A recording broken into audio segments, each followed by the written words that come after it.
अस्सलाम वालेकुम जी। पाकिस्तान एक बार फिर जीता हुआ मैच हार गया है। वो कौन से 4 खिलाड़ी हैं जिनको टेस्ट टीम के करीब भी नहीं आने देना चाहिए? ये मैं नहीं कह रहा, इसके बारे में एक स्टेटमेंट शुएब अख्तर का है। इसके अलावा कुछ और स्टेटमेंट्स हैं पाकिस्तान के साबिक क्रिकेटर्स की तरफ से इस हार के बाद।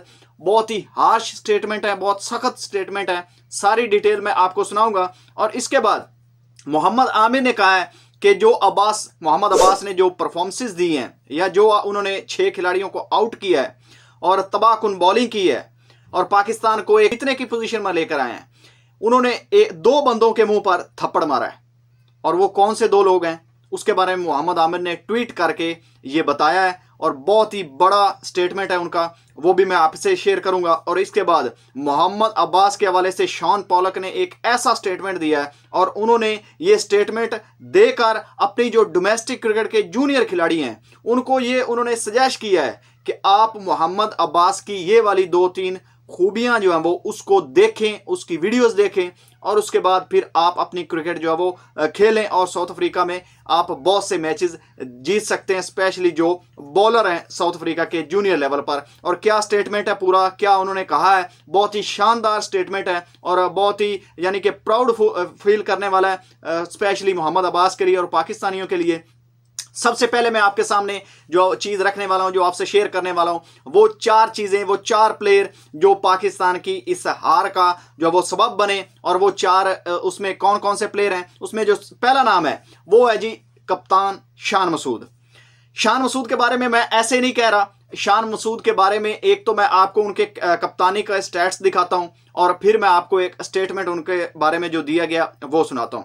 सबसे पहले आप उनके कप्तानी के स्टैट्स देखें तो शान मसूद की जो खुद की उनकी परफॉर्मेंसेज हैं जब से उनका कमबैक हुआ है एज ए कप्तान, तो तकरीबन 27 इनिंग उन्होंने खेली हैं एज ए बैट्समैन, 775 उनके रन हैं और 29 की उनकी एवरेज है और 29 की एवरेज रखने वाला बंदा और सिर्फ 1 सेंचुरी है और वो भी पाटा फटा पिच पर, जिस पर जो वो 800 से ज्यादा रन बने मुल्तान में, जिसमें जो रूट ने और जो वो रिकॉर्ड साज जो वो पार्टनरशिप लगाई थी पाकिस्तान के खिलाफ और पाकिस्तान हिस्ट्री में पहली बार 500 से ज्यादा रन करके भी टेस्ट मैच हार गया था और उसमें जी 1 सेंचुरी लगाई थी। उसमें अब्दुल्ला शफीक ने भी एक इकलौती सेंचुरी अपने करियर की, जो जहां से उनका जो वो आगे बैड पैच शुरू हुआ है और वहां पर जी हमारे कप्तान साहब ने लगाई और 450 हैं और 29 की एवरेज लेकर हमारे कप्तान ओपनर आते हैं। और उसके बाद अगर उनकी कप्तानी में पाकिस्तान की जो मैचेस पाकिस्तान ने खेले हैं उनके स्टैट्स देखे जाएं तो पाकिस्तान ने 3-0 से ऑस्ट्रेलिया में पहली सीरीज हारी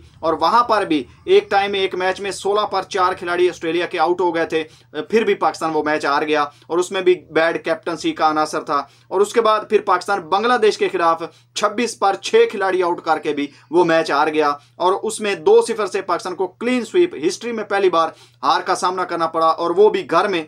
और उसके बाद फिर 3 मैचों की सीरीज जिसमें से एक मैच जो था वो बिल्कुल यानी कि रोड पर हुआ था और वो पाकिस्तान हारा मुल्तान में। उसके बाद जो 2 मैचेस पाकिस्तान जीता इंग्लैंड के खिलाफ होम सीरीज में, उसमें शान मसूद के बारे का जो वो कोई किरदार नहीं है। आपने देखा है कि मैच के दौरान जब ये खबर मिली मोहम्मद रिजवान को आपको कप्तान बनाया जा रहा है तो ज़्यादातर कप्तानी के डिसीजन वो खुद ले रहे थे और उसके बाद जो वो प्लेट में रख कर एक मैदान सजा कर दिया गया था पाकिस्तान की मैनेजमेंट और आकिब जवेद की तरफ से, जहां पर आकिब जवेद की गुड्डी भी चढ़ी और उन्होंने जो वो इस सीरीज का क्रेडिट लिया, तो वहां पर भी क्रेडिट जो है वो शान मसूद को नहीं जाता। और आखिरी मैच में जो इंग्लैंड के खिलाफ पाकिस्तान जीता था उसमें जो सऊद शकील की सेंचुरी थी और उसके साथ साथ नुमान अली और साजिद खान की जबरदस्त बॉलिंग को हम नहीं भूल सकते, तो उन्होंने पाकिस्तान को ये सीरीज जितवाई थी, ना कि पाकिस्तान के जो कप्तान हैं शान मसूद साहब, उन्होंने ये जितवाई। तो आप ये पूरा उनका जो है वो करियर देख लें एज ए कैप्टन और एज ए बैट्समैन और फिर आप फैसला करें कि इन्होंने क्या पाकिस्तान के डोमेस्टिक के क्रिकेटर्स का रास्ता नहीं रोका हुआ, क्या इन्होंने इमामुल हक को जो वो एक साजिश के तहत बाहर नहीं रखा हुआ, क्या इन्होंने ज्यादती नहीं की एक ऐसे प्लेयर के साथ जो लगातार कंसिस्टेंट पाकिस्तान के लिए रन कर रहा था, ना सिर्फ वनडे में बल्कि T20 में, सॉरी T20 बोल रहा हूं, टेस्ट में, तो आपने अब्दुल्ला शफीक को वहां पर लगाया और उसको नाकामी का सामना करना पड़ा, और यहां पर आपने टेस्ट में कप्तान बना दिया शान मसूद को और उसने रास्ता रोका, और यहां पर भी पाकिस्तान को नाकामियों का सामना करना पड़ रहा है। जब आप प्लेयरों के साथ ज्यादती करेंगे तो फिर आपके साथ ऐसे ही होगा। और अब मैं आपको वो स्टेटमेंट सुना देता हूं जो शान मसूद की कप्तानी के बारे में दिया गया है, और आखिर में मैं आपको बताऊंगा कि ये स्टेटमेंट किसने दिया है। टेस्ट टीम में दो मेन खिलाड़ी शान मसूद और बाबर आजम बोझ बने हुए हैं। बाबर की आखिरी 19 इनिंग्स में सिर्फ 150 है, और मुझे कोई ये बताए इस परफॉर्मेंस पर क्या इसकी टीम में जगह बनती है। शान मसूद का भी यही हाल है। फिर आप कहते हैं कि टीम नहीं जीत रही, हकदार को उसका हक आप देते नहीं। डोमेस्टिक में लड़के परफॉर्मेंस देकर बूढ़े हो गए हैं, लेकिन उनके लिए टीम में जगह नहीं है। शान मसूद को कप्तानी से फारिग करने का वक्त आ गया है, बहुत हो गया। शान को मजीद कप्तान रखना सिवाय रसवाई के और कुछ भी नहीं है। जो परफॉर्म नहीं कर रहा उसको वापस डोमेस्टिक क्रिकेट में भेज दें। बड़े फैसले करने का वक्त आ गया है, और ये पहली बार एक ऐसे बंदे का मैं स्टेटमेंट आपको सुना रहा हूं जो हमेशा बाबर आजम पर जो है वो तनकीद करते रहे, और इसकी वजह से वो उन्होंने फेम भी हासिल की। और ये है जी शुएब जट ने ये अपना जो है वो स्टेटमेंट दिया है, और इस वक्त उन्होंने ये स्टेटमेंट बिल्कुल ठीक दिया है। बाबर आजम के हवाले से, उनकी फॉर्म के हवाले से मैं ये नहीं कहता कि उनको टीम से ड्रॉप करें ना करें, वो मैनेजमेंट बेहतर जानती है। उनको लगता है तो वो बाबर आजम को ड्रॉप करें, लेकिन आपके जो कप्तान हैं जिन्होंने लीडिंग फ्रॉम द फ्रंट, यानी कि एक उन पर जिम्मेदारी है, उनको देखना चाहिए मैनेजमेंट को, क्या वो उनके जो उन्होंने जो मार्क रखे हुए हैं, जो चीज़ें उनको चाहिए, क्या कप्तान वो प्रोवाइड कर रहे हैं, क्या कप्तान अपनी कप्तानी से जो वो मुतासर कर रहे हैं, अपनी बैटिंग से मुतासर कर रहे हैं। अगर वो ऐसा नहीं कर पा रहे हैं तो फिर फैसला मैनेजमेंट ने भी करना है और आपने भी करना है कि क्या ये शुएब जट का कहना सही है या गलत है। इसके बाद बात कर लेते हैं मोहम्मद रिजवान के हवाले से। मोहम्मद रिजवान की अगर बात की जाए तो लास्ट मुझे नहीं याद पड़ता कि उन्होंने एक सेंचुरी करके पाकिस्तान को टेस्ट मैच जितवाया हो, और बहुत अरसा हो गया है कि बहुत दिनों से वो बैटिंग में फ्लॉप जा रहे हैं, और उनको भी अब जिम्मेदारी लेनी पड़ेगी। उन पर कोई भी बात नहीं कर रहा। मैं यानी कि आपको मेरा पता है कि मैं एक प्लेयर को कभी तनकीद का यानी कि नहीं, उन पर ऐसे बिला वजह तनकीद नहीं करता। मैं उनकी परफॉर्मेंस बेस बात करता हूं, चाहे वो बाबर आजम हो, चाहे वो कोई बड़ा प्लेयर हो, मुझे नहीं फर्क पड़ता। मैं किसी इंडिविजुअल की तारीफ करके जो वो अपने व्यूज लेने के लिए ये काम नहीं करता। मैं ऑन द स्पॉट बात करता हूं। और मोहम्मद रिजवान की आप लास्ट तकरीबन 10 इनिंग्स देख लें, उसमें कोई बड़ी परफॉर्मेंस नहीं आई, जिसकी वजह से पाकिस्तान का मिडिल ऑर्डर जो है वो लगातार परफॉर्म नहीं कर रहा। और उसके साथ साथ कामरान गुलाम एक इनिंग में स्कोर करते हैं, 4 इनिंग में फेल होते हैं, और यही पाकिस्तान की वो प्रॉब्लम्स हैं जो लगातार चलती आ रही हैं और पाकिस्तान की हार का सबब बन रही हैं। अगर ये वाला स्कोर पाकिस्तान 200 रन कर जाता तो कभी भी पाकिस्तान ये टेस्ट मैच ना हारता। और उसके बाद अगर 99 पर पाकिस्तान ने 8 खिलाड़ी आउट कर लिए तो शान मसूद अगर अच्छी कप्तानी करते तो ये पाकिस्तान मैच जीत सकता था, लेकिन ऐसा नहीं हो पाया। इसके बाद बात कर लेते हैं नसीम शाह के हवाले से। तीसरे खिलाड़ी नसीम शाह है, और नसीम शाह पर जो बयान दिया है शुएब अख्तर ने, बहुत ही सख्त बयान है। आप सुनकर जो है वो हैरान हो जाएंगे। मैं शुएब अख्तर से एग्री नहीं करता, लेकिन आप अगर एग्री करते हैं तो आप बता दीजिएगा। शुएब अख्तर कहते हैं कि Naseem Shah is one of the worst bowler of Pakistan in test cricket. He did not have any achievement in test cricket, so he should retire from test cricket as soon as possible. यानी कि शुएब अख्तर कहते हैं कि बहुत ही बुरे बॉलर हैं test cricket को लेकर नसीम शाह, और उनकी कोई भी अचीवमेंट नहीं है। तो अब नसीम शाह को चाहिए कि वो टेस्ट क्रिकेट से रिटायरमेंट ले लें और किसी और यंगस्टर को मौका दिया जाए।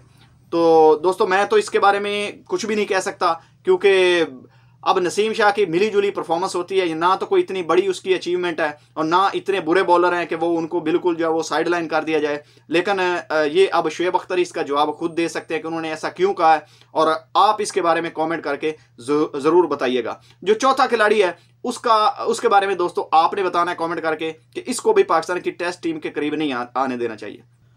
अब बात कर लेते हैं जी मोहम्मद आमिर के उस स्टेटमेंट के हवाले से जो उन्होंने मोहम्मद अब्बास की परफॉर्मेंस के बाद दिया है। मोहम्मद आमिर कहते हैं कि वो कोचेस को सामने लेकर आओ जिन्होंने अब्बास को पेस की वजह से बाहर कर दिया, और अब्बास को 3 साल लगे कमबैक करने में। स्लैप ऑन देयर फेसेस, यानी कि उनके मुंह पर ये बहुत बड़ा थप्पड़ है, सनाटेदार थप्पड़ है, और उन्होंने 3 साल एक ऐसे बॉलर के जाया कर दिए जो पाकिस्तान को बहुत से टेस्ट मैचेस जितवा सकता था। सिर्फ उन्होंने ये चीज सामने रखी कि उसकी पेस नहीं है।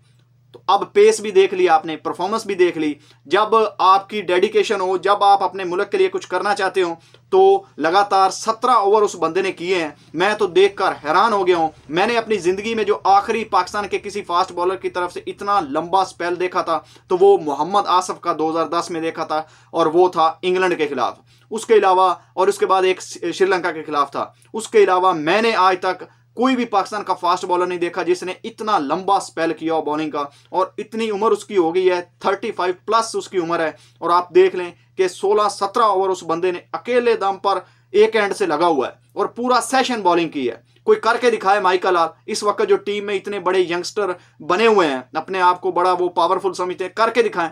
उनकी पेस जो है वो 140 से 120 पर ना आ जाए तो यार, अगर आपने एक लाइन को पकड़ना है, शॉन पॉलक ने इसी पर बात की है, वो भी मैं आपके सामने रखता हूं। उन्होंने क्या कहा है, तो फिर आपकी पेस तो थोड़ी बहुत गिरेगी।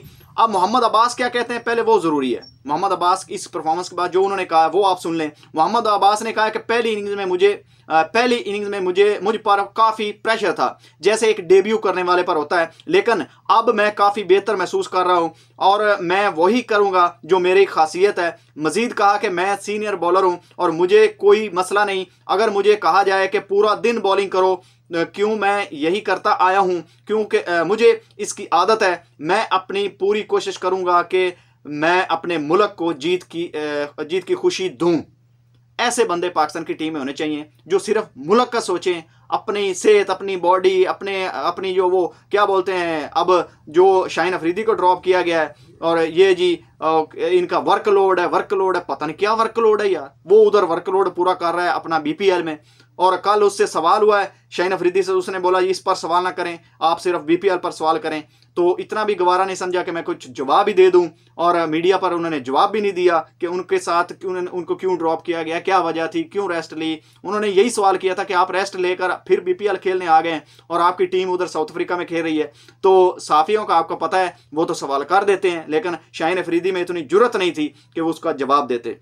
अब मैं आपके सामने शॉन पॉलक का वो स्टेटमेंट रखता हूं जो उन्होंने मोहम्मद अब्बास के हवाले से अपने जूनियर लेवल पर क्रिकेटर्स को सजेस्ट किया है। अफ्रीकी लेजेंड और साबिक कप्तान शॉन पॉलक ने कहा कि मोहम्मद अब्बास की यानी कि जो उनका हिट मैप है, मैप की तस्वीर लें, जो बॉलिंग का मैप होता है हॉकआई जहां पर दिखती है, यानी कि जो जहां पर वो हिट कर रहे थे, जो एरिया हिट कर रहे थे, जहां पर उसकी बॉल जा रही थी गुड लेंथ पर, उसकी जो हॉकआई में वो गेंदें दिखती हैं, उसके बारे में बात कर रहे थे। ये आप तस्वीर में देख भी सकते हैं। और उन्होंने कहा कि उसकी तस्वीर लें और इसे जनूबी अफ्रीका के तमाम नौजवान बॉलर्स को भेजें। अगर वो इन गेंदों का 70% हिस्सा भी ले सकते हैं तो वो बहुत ज़्यादा विकेटें ले लेंगे। तो ये बड़ी बड़ी बात है कि आपको, यानी कि अगर कोई ऐसा साबिक लेजेंड आपको बोल दे और आपके बारे में ये स्टेटमेंट दे कि आप इतने अच्छे बॉलर हैं, आपने इतना अच्छा किया है, और अपनी डोमेस्टिक लेवल पर सारों को ये सजेस्ट करे कि ये लाइन है जो मोहम्मद अब्बास ने की है, इसको हिट करो और आप ज़्यादा से ज़्यादा विकेटें ले सकते हैं, तो इससे बेहतर क्या हो सकता है।